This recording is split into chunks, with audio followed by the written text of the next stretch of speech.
Boa tarde, meus amados. Hoje é 22 de julho de 2020, ano da graça de nosso Senhor Jesus Cristo.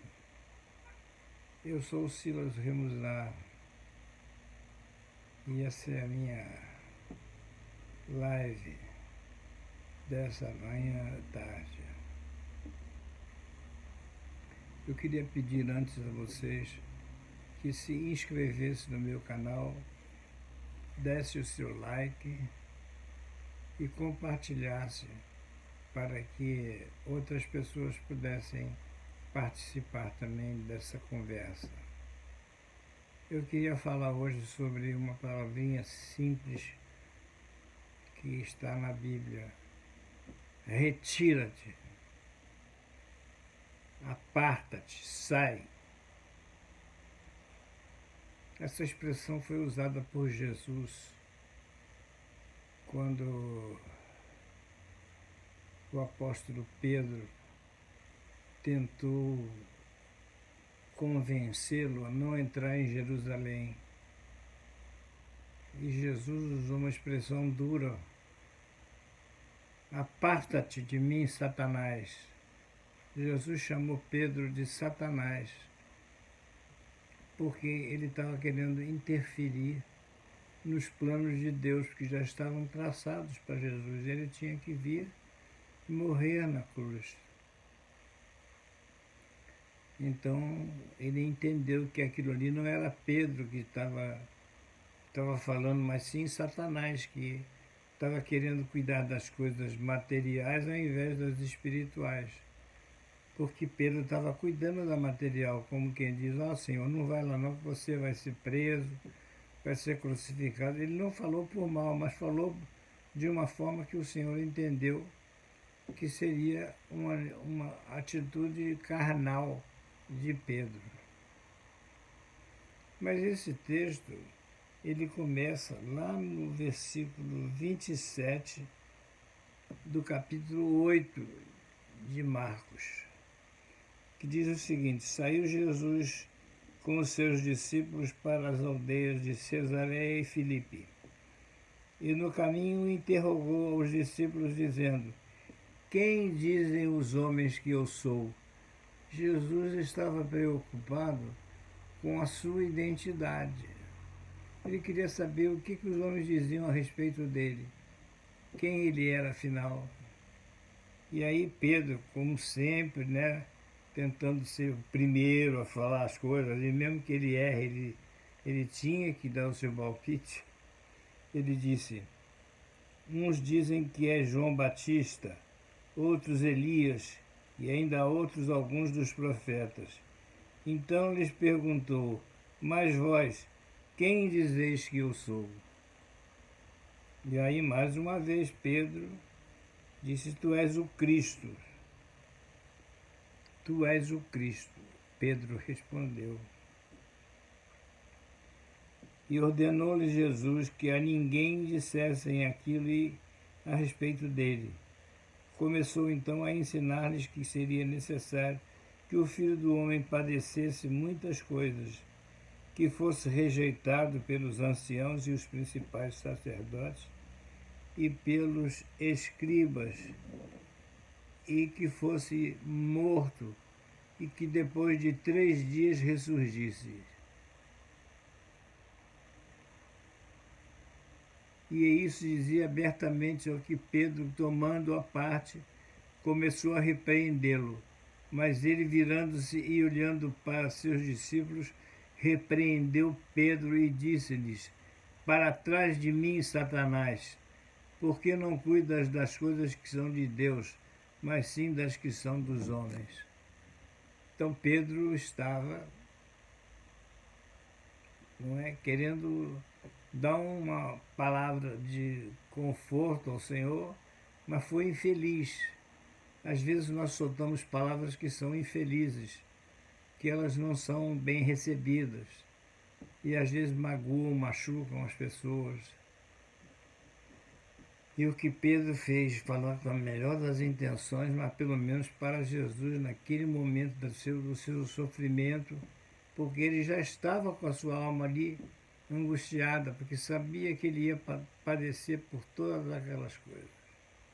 Mas o interessante que eu queria falar, certa feita eu fui convidado para pregar, falar numa igreja católica. Eu, sendo evangélico, fui convidado a falar numa igreja católica para um grupo de jovens, jovens que estavam interessados em buscar a palavra de Deus e se reuniam aos sábados na igreja católica na Tijuca, bem próximo à Praça Sans Penha.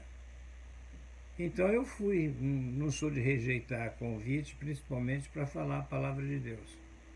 E quando eu cheguei ali, eu fiquei surpreso de ver uma porção de jovens, mocinhas, rapazinhos, todos ali com violão na mão, louvando ao Senhor, cantando. E eu fiquei feliz de saber que aquela juventude,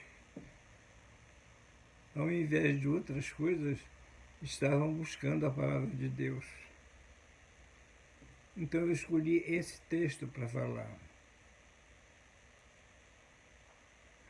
E o título daquela mensagem foi A Identidade. E então eu falei sobre 3 tipos de identidade. A identidade cronológica, biológica, né, que você nasce, ou homem ou mulher, menino ou menina. Não tem outro tipo de gênero, é menino ou menina. E essa é a sua identidade primeira, é a identidade biológica. A segunda identidade é a identidade teocêntrica, que é o Deus no centro da nossa vida. E a terceira é a egocêntrica, é você no centro da vida. Então, eu contei a história de um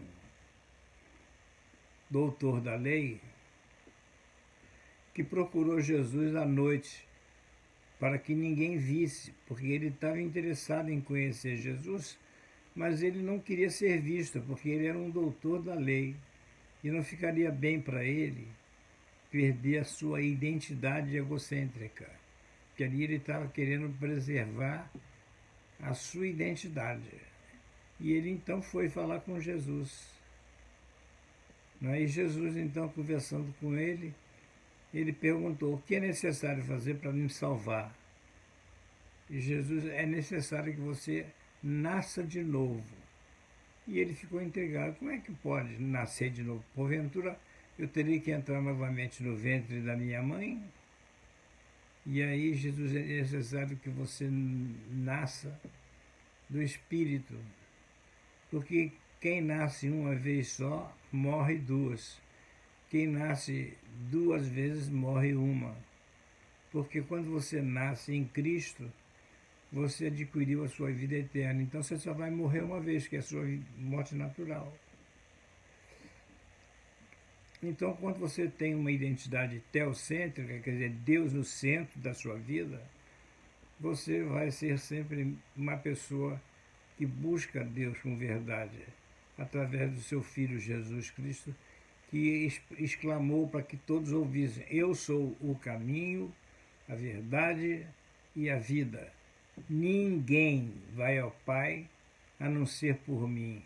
Então não tem outro, gente. Não há mais ninguém a não ser Jesus. Ele veio, morreu para isso. Ele fez justiça de Deus, porque como nós morremos em Adão, quando Adão pecou, nós morremos. Nós passamos a ter a morte como instrumento final da nossa existência. Mas Jesus veio fazer justiça, porque não era justo que toda a humanidade pagasse por erro de um homem, Adão. E aí então veio Jesus fazendo justiça de Deus, morrendo por nós, derramando o seu sangue para nos salvar. e ressuscitar no terceiro dia, para que tal como ele foi, nós também seremos. Quer dizer, assim como ele ressuscitou, quando nós morrermos, vamos também ressuscitar para comparecermos ao nosso tribunal na presença dele. Ficou claro isso? Então, essas três tipos de identidade: a identidade biológica, a identidade teocêntrica e a identidade egocêntrica.